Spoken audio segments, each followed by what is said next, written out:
all of us, we could take our work and think of work as being like a gift. I personally believe that one of the greatest gifts outside my love that I can give another human being is my labor.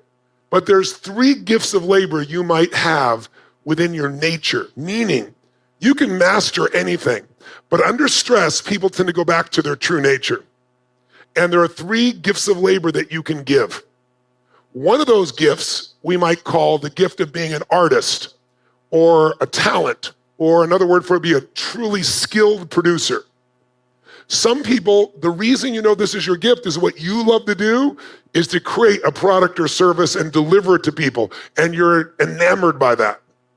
The woman over here who is doing the work, if you recall, in hospice, she would be a perfect example of an artist. She's not in it. She wants to make money, don't get me wrong, but she would never trade the money for the impact. So when someone is in it as an artist, and by the way, most businesses are started by artists. There's somebody who was an amazing negotiator, an amazing fashion designer, amazing code writer. And they said, I work for this company and they don't do a good job for customers and I can do a better job. I don't work for them. And they start their own company thinking that the company is all driven just by the sales or the negotiation or the code or the fashion. But a company is much more complex than that, especially as it grows. So an artist is in it for the impact.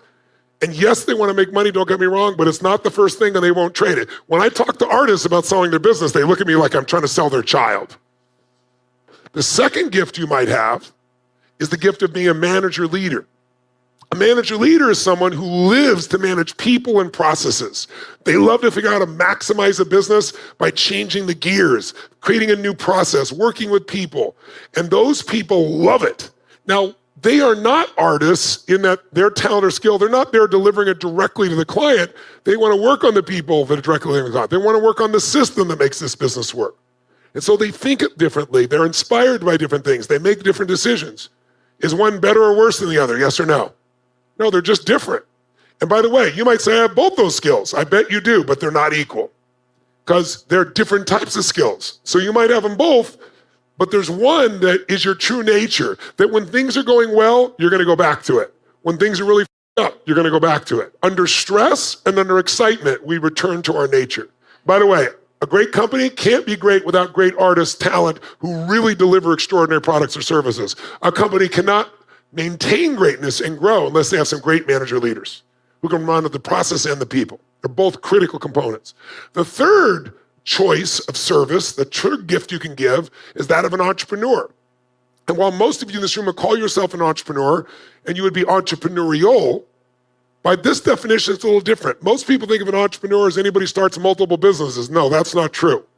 Some artists start multiple businesses because they want to get all kinds of things for all kinds of people. Some managers want to do multiple businesses so they feel like they have multiple systems. But an entrepreneur is in it for one thing, the juice of risk. They want to make money. And by the way, an entrepreneur, will they sell this business? Yes or no? For the right price, they'll sell anything. And their mindset is, sell it, I'll start another one. Sell it, I'll buy another one.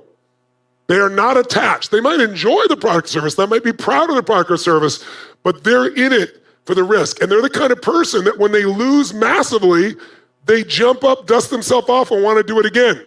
Rule number 7, use pain to grow.